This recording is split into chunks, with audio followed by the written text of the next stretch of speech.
मृत्यु किसी को बताकर नहीं आती। एक दिन ऐसा ही हुआ कि पृथ्वी पर रहने वाले एक साधु और एक डाकू की मृत्यु एक ही समय पर हो गई। कर्मों का लेखा जोखा लिए दोनों की आत्माएं यमदूतों के साथ यमलोक पहुंची। यमलोक का वातावरण गंभीर, शांत और न्यायपूर्ण था। वहां धर्मराज यम अपने सिंहासन पर विराजमान थे और सामने कर्मों की विशाल बही खातें खुली हुई थीं। यमराज ने दोनों की ओर देखा और गंभीर स्वर में बोले, यदि तुम दोनों अपने जीवन और कर्मों के विषय में कुछ कहना चाहते हो तो निसंकोच कह सकते हो। डाकू आगे बढ़ा। उसका सिर झुका हुआ था, आंखों में पश्चाताप और स्वर में गहरी विनम्रता थी।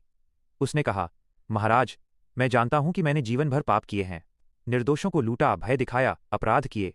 मैं बहुत बड़ा अपराधी हूं। मुझे किसी प्रकार की कृपा की अपेक्षा नहीं है। आप जो भी दंड देंगे मैं उसे सहर्ष स्वीकार करूंगा। अब मुझे अपने कर्मों पर लज्जा है। ये कहकर डाकू चुप हो गया और हाथ जोड़कर खड़ा रहा। अब साधु आगे आया। उसका सिर ऊंचा था, चेहरे पर आत्मसंतोष और स्वर में गर्व झलक रहा था। उसने कहा, महाराज, मैंने जीवन भर तप, साधना और भक्ति की है। मैंने कभी असत्य का मार्ग नहीं अपनाया। मैंने सदैव सत्कर्म किए हैं, इसलिए मैं स्वर्ग के सुख साधनों का अधिकारी हूं। कृपया मेरे लिए स्वर्ग का प्रबंध किया जाए। यमराज ने दोनों की बातें शांति से सुनी और फिर कर्मों की बही खातों को ध्यान से देखा। कुछ क्षणों के मौन के बाद यमराज बोले, डाकू, तुम्हारे लिए दंड यह है कि तुम इस साधु की सेवा करोगे। डाकू ने बिना किसी आपत्ति के सिर झुकाया और बोला, महाराज, आपकी आज्ञा मेरे लिए सर्वोपरि है। ये सुनते ही साधु विचलित हो उठा। उसने तीव्र स्वर में कहा, महाराज, यह कैसे संभव है? इस पापी के स्पर्श से मैं अपवित्र हो जाऊंगा। मेरी वर्षों की तपस्या और भक्ति का पुण्य नष्ट हो जाएगा। मैं ऐसे व्यक्ति की सेवा या उसके सान्निध्य को स्वीकार नहीं कर सकता। साधु की ये बात सुनकर यमराज का मुख क्रोध से लाल हो गया। उन्होंने कठोर स्वर में कहा, जिसने जीवन भर लूट और हत्या की, वो आज इतना विनम्र हो चुका है कि तुम्हारी सेवा करने को तैयार है, और तुम वर्षों की तपस्या के बाद भी अपने अहंकार को नहीं छोड़ पाए।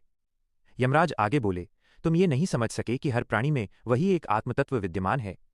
तुम्हारी भक्ति केवल बाहरी थी, भीतर करुणा और समता का भाव नहीं था, इसलिए तुम्हारी तपस्या अधूरी है। फिर यमराज ने अंतिम निर्णय सुनाया, आज से दंड स्वरूप तुम इस डाकू की सेवा करोगे, ताकि तुम्हारा अहंकार नष्ट हो और तुम्हें सच्चे ज्ञान की प्राप्ति हो। कहानी की सीख। इस निर्णय को सुनकर साधु स्तब्ध रह गया। उसे पहली बार अपने अहंकार का बोध हुआ। उधर डाकू की आंखों में पश्चाताप के आंसू थे, लेकिन मन में शांति थी। इस कहानी से शिक्षा मिलती है कि केवल तपस्या या भक्ति ही पर्याप्त नहीं, जब तक उसमें विनम्रता और करुणा न हो। अहंकार सबसे बड़ा पाप है। सच्चा धर्म वही है जिसमें सभी को समान दृष्टि से देखा जाए। अगर आपको ये कहानी पसंद आई हो तो लाइक करें, सब्सक्राइब करें, फॉलो करें और अपनी राय कमेंट्स में जरूर लिखें। आपका एक लाइक किसी और तक ये सीख पहुंचा सकता है।